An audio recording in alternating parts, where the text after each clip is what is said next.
Bharatiya Janata party પ્રદેશની team સંગઠનની ટીમનું માળખું ક્યારે જાહેર કરશે તેને લઈને ઘણી બધી ચર્ચાઓ ચાલી રહી હતી અને આખરે ચર્ચાઓનો અંત આવી ગયો છે। ગત રોજ ભારતીય જનતા પાર્ટી દ્વારા પ્રદેશના તમામ જે પદો છે તેના માટે નિમણૂક કરવામાં આવી છે અને જેમાં વડોદરા જિલ્લા ભાજપ પ્રમુખ રસિક પ્રજાપતિને મહત્વની જવાબદારી પ્રદેશમાં સોંપવામાં આવી છે। પ્રદેશના ઉપપ્રમુખ તરીકેની જવાબદારી વડોદરા જિલ્લા પ્રમુખ રસિક પ્રજાપતિને સોંપવામાં આવી હોય ત્યારે તેમના સમર્થકોએ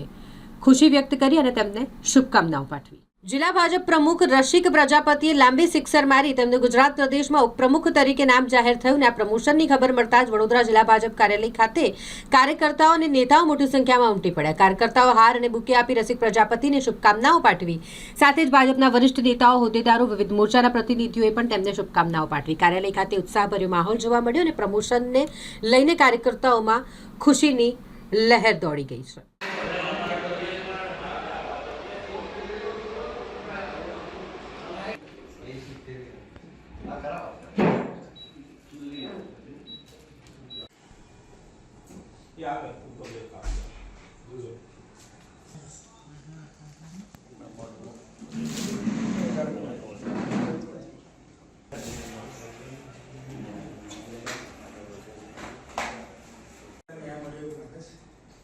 મધ્ય ગુજરાતને કામ કરતા કાર્યકર્તાઓને બધાને શાંતિ જ છે, નતું તો એ શાંતિ હતી, હવે તો છે તો વધારે શાંતિ થશે।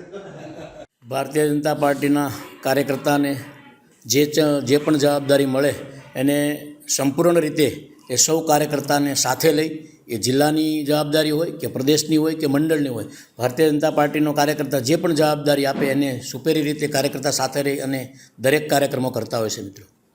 પ્રજાપતિ સાહેબ, જે રીતે લાંબી છલાંગ લગાવી છે, શું માનો છો જે રીતે જિલ્લામાં ચર્ચાઓ હતી અને એની સામે ચર્ચાઓ મારા માધ્યમથી તો મને ક્યાંય ન લાગી, આપના માધ્યમથી આપને કદાચ ખબર હોય તો ભલે, પરંતુ કાર્યકર્તા એ છલાંગ ના કહેવાય, એક જવાબદારી કહેવાય અને એ પ્રદેશની હોય તો ભલે, મેં પહેલાં પણ કીધું એમને જિલ્લાની હોય તો ભલે, કાર્યકર્તા સૌ સાથે રહીને પ્રદેશ જે જવાબદારી આપે, આજે મને પ્રદેશ ઉપાધ્યક્ષની જવાબદારી આપી છે તો પ્રદેશના પ્રમુખ, સંગઠન મહામંત્રી અને પ્રદેશના તમામ હોદ્દેદારોનો અને હું અંતઃકરણપૂર્વક શુભકામના પાઠવું છું કે આવા સામાન્ય નાનામાં નાના કાર્યકર્તાને ખૂબ મોટી જવાબદારી આપી અને સૌ કાર્યકર્તાને સાથે રહી અને જે કાંઈ કાર્યક્રમો આપશે એ અમે પૂર્ણ કરવાના પૂરતા પ્રયત્ન કરશું અને દરેક સમાજના સાથે લઈ અને અમે ભારતીય જનતા પાર્ટીને અમારા જિલ્લામાં વધુ મજબૂત કરવાના પૂરતા પ્રયત્ન કરશું। કઈ રીતે હવે વડોદરા જિલ્લાને આગળ લઈ જશું, કારણ કે મોટી જવાબદારી તમને મળી છે, જે રીતે સંગઠનમાં કામ કર્યું છે, તમામ લોકોને લઈને તમે જઈ રહેશો? સંગઠનમાં એક પાર્ટીનો વ્યાપ વધે એ માટેનું